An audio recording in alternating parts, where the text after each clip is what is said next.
ce qui est en haut est comme ce qui est en bas, disent nos vénérables ancêtres, pour signifier que le monde visible et le monde invisible sont imbriqués l'un dans l'autre.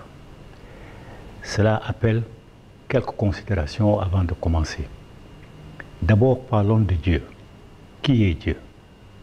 Pour nos ancêtres, Dieu était une petite étincelle, plus petite que la graine de peau, disent les Dogons, c'est-à-dire plus petite que la graine de fouillon, qui a grandi dans nous et à force de vibration a fini par atteindre le maximum de vibration, a donc fait exploser nous pour s'expectorer et commencer à créer le monde.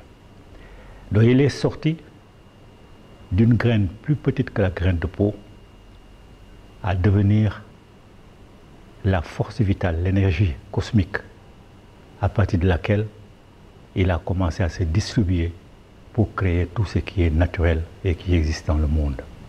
Donc les plantes, les animaux, les minéraux et l'être humain. L'être humain étant la dernière et la plus perfectionnée de ces créatures. Ce qui nous amène donc à parler aussi de la composition de l'être humain. L'être humain est composé d'un corps physique et d'un corps spirituel. Son corps physique projette une ombre qui s'appelle l'ombre. Son corps spirituel projette une ombre qui s'appelle l'aura, que certains grands initiés peuvent voir quand ils regardent une personne. La couleur de l'aura peut leur dire si la personne est bonne ou mauvaise, si elle est en bonne santé ou si elle est en mauvaise santé.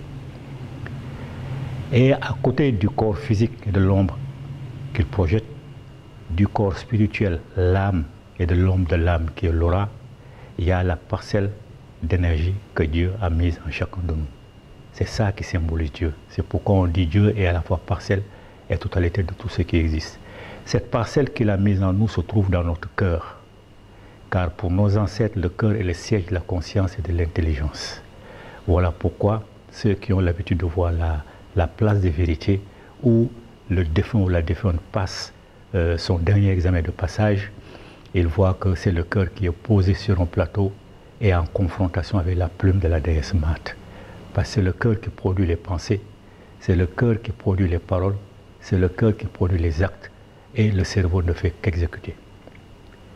Maintenant, quand survient la mort, qu'est-ce qui se passe?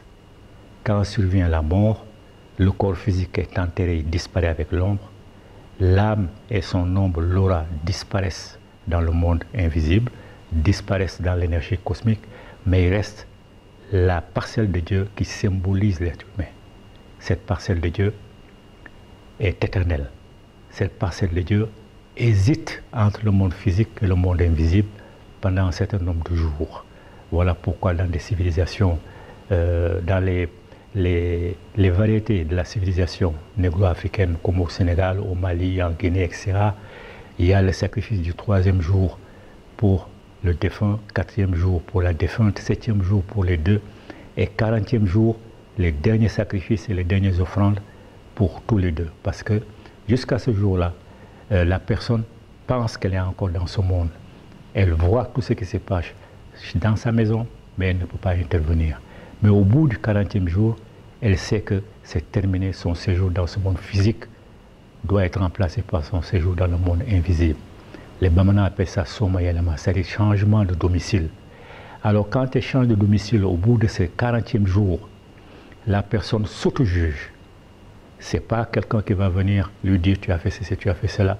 C'est la personne elle-même qui passe en revue toutes les pensées qu'elle a dites, toutes les actions qu'elle a posées, toutes les paroles qu'elle a prononcées, et elle sait automatiquement là où il y a l'erreur.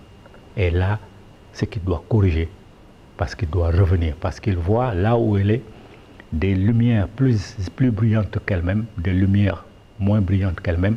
Elle sait qu'elle doit progresser parce que c'est là automatiquement qu'elle prend conscience de là d'où elle vient. Elle est une parcelle de Dieu et elle aspire à rejoindre cette divinité-là, d'où la réincarnation. Alors, je dis aux musulmans, aux chrétiens, etc., à tous ceux qui ont tourné le dos à l'enseignement de nos ancêtres, que ce 40e jour-là, la personne voit toutes les erreurs qu'elle a commises.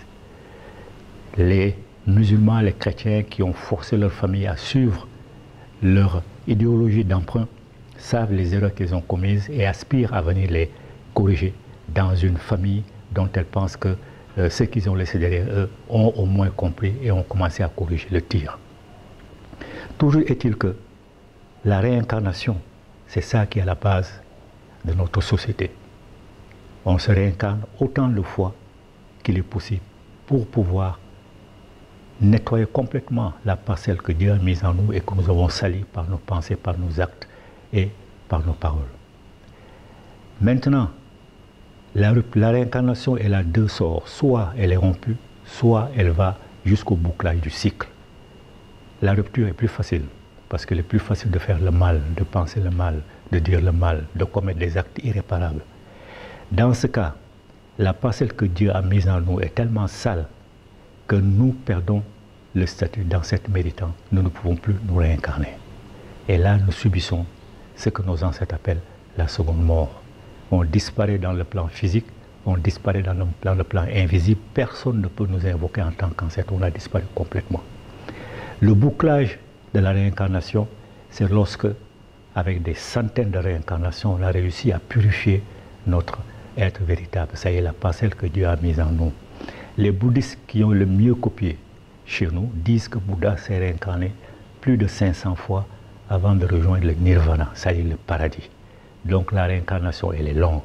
Elle est longue, elle est longue. Quand on boucle le cycle, là, ceux qui ont eu l'occasion de voir également l'image de la place de la vérité voient le défunt ou la défunte en face de la déesse Mate et en face de toutes les divinités justifiées, de toutes les divinités justifiées, de toutes les âmes justifiées en face d'elle, et elle passe maintenant son dernier jugement, son dernier auto-jugement. Son cœur affronte la plume de la déesse Mate. Si elle est aussi légère ou plus légère, effectivement, elle rejoint définitivement les divinités. De toute façon, elle ne peut pas se présenter devant les divinités si elle ne s'est pas affinée complètement. C'est ça le paradis chez nous. Le paradis, comme l'appellent nos ancêtres, c'est le retour fusionnel en Dieu. La parcelle que Dieu a mise en nous est tellement pure et purifiée, on n'a plus besoin de se réincarner. Maintenant, pourquoi la confusion? L'enfer, le jugement dernier et le paradis. Quand les Hébreux sont venus au cours de la 12e dynastie, dans les années 2000 avant Jésus-Christ, ils ont trouvé que nos ancêtres avaient déjà terminé d'élaborer ces concepts. Parce que ces concepts, jugement dernier, paradis, enfer, sont des concepts élaborés par nos ancêtres, bien avant même l'invention du calendrier en 4200 et de poussière. Bien avant même. Et quand les Hébreux sont venus, ils ont commencé à apprendre chez nous.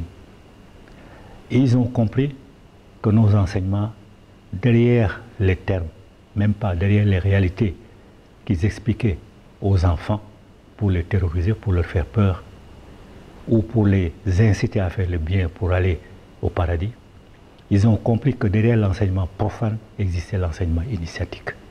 L'enseignement profane dit quoi? Que l'enfer, c'est un endroit où on ne sert que de l'eau en fusion, que les planches des maisons sont en feu, les plafonds sont en feu, tout est en feu. C'est ça l'enseignement profane destiné aux enfants pour leur faire peur.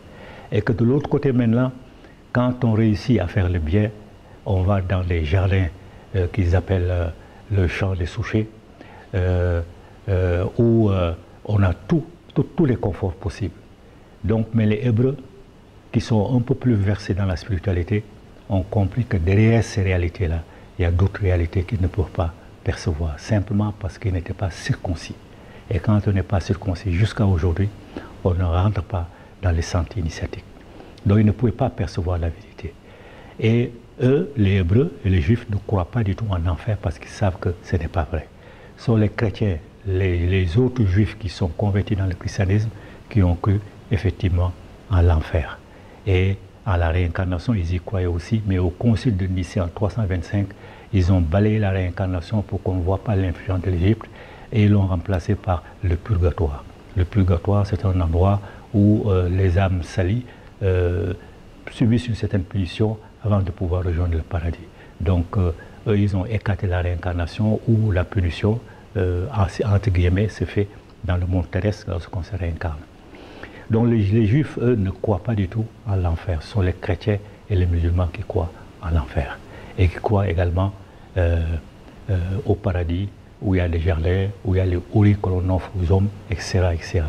Mais pour nos ancêtres, quand tu vas dans le centre initiatique, tu es circoncis, on t'explique que l'enfer ne peut pas exister. Parce que ce que Dieu a mis en nous, sa parcelle, elle est purement énergétique. Elle est pure comme Dieu, elle est énergie comme Dieu. Et une fois qu'il a quitté le corps physique pour aller dans le monde invisible, il ne connaît aucun besoin physiologique. Il n'a jamais faim, il n'a jamais soif, etc. D'ailleurs, personne n'a jamais vu nos ancêtres chercher un feu de bois pour se réchauffer, chercher l'ombre d'un baobab pour se mettre à l'abri, chasser pour manger, chercher l'eau, une source d'eau pour boire ou s'accoupler. Personne n'a jamais vu ça. Parce que de l'autre côté, aucun besoin physiologique n'existe. Mais l'émotion existe. Voilà pourquoi on se réincarne, tout simplement pour corriger nos défauts. L'émotion existe, elle. Donc, à partir du moment où aucun besoin physiologique n'existe de l'autre côté, à partir du moment où le corps physique n'est pas reconstitué, il est évident que l'enfer ne peut pas exister. Il est évident que personne ne peut brûler l'enfer là-bas. Donc l'enfer pour nos ancêtres, c'est seulement ce que j'ai dit en premier lieu, la seconde mort. On meurt sur le plan physique, on meurt sur le plan spirituel, on ne se réincarne plus, on n'a plus la qualité d'ancêtre méditant et personne ne peut nous évoquer pour demander une aide quelconque. Et le retour maintenant fusionnel en Dieu, c'est ça le paradis. Quand on a réussi à purifier ce que Dieu a mis en nous et que nous avons sali, là maintenant nous nous approchons de plus en plus de lui, ayant atteint la pureté originelle comme lui, on retourne en son sein, on ne se réincarne plus. C'est ça justement le paradis chez nous, le retour fusionnel en Dieu. Quant au jugement dernier, d'ailleurs ceux qui parlent du jugement dernier sous-entendent qu'il y a eu plusieurs jugements. Or pour eux, dès que tu meurs, tu es jugé avec l'assistance de Mahomet ou l'assistance de Jésus-Christ ou l'assistance je ne sais plus qui. Donc dès que tu meurs, tu es jugé. Ce qui est donc en contradiction avec le jugement dernier. Alors que le jugement dernier chez nous, c'est le passage à la place de vérité. L'être humain a tellement purifié l'énergie que Dieu a mise en elle, l'a complètement purifiée et n'a plus besoin de se réincarner. Voilà les trois réalités que l'on apprend lorsque on rentre en initiation après être circoncis. Comme les autres n'étaient pas circoncis, ils ne pouvaient pas être admis dans nos centres initiatiques. Alors ils ont pris les enseignements donnés aux enfants pour de l'argent comptant et c'est avec ça qu'ils terrorisent les gens. Il faut donc que notre communauté comprenne que l'enfer n'existe pas, qu'aucun Dieu n'est capable de l'amener en enfer parce que ce ne sont pas les autres dieux qui ont conçu l'enfer, ils n'en connaissent pas l'endroit, ils ne savent pas comment faire pour y aller. Donc qu'elle arrête avec ces balivernes-là. Maintenant, il y a une précision qu'il faut dire. Je disais que Abraham est venu pendant la 12e dynastie, dans les 2000 comme ça, avant Jésus-Christ. Quand Abraham est venu, ces concepts avaient déjà été arrêtés. Jugement dernier, paradis, enfer. Et Abraham a eu son fils Ismaël en Égypte pendant son séjour. Ismaël dont les Arabes se réclament comme leur ancêtre. Donc Ismaël qui est l'ancêtre des Arabes. Ça veut dire que, clairement, la race arabe n'existait même pas dans l'humanité lorsque nos ancêtres ont conçu ces concepts-là. Donc il faut que les Africains sachent cela. Alors, des gens ne peuvent pas venir nous dire qu'ils connaissent ce que nos ancêtres ont inventé et qu'ils ont essayé de copier sans succès, qu'il faut que notre communauté arrête de croire à ces sornettes-là. L'enfer n'existe pas, le paradis n'existe pas, le jugement dernier n'existe pas.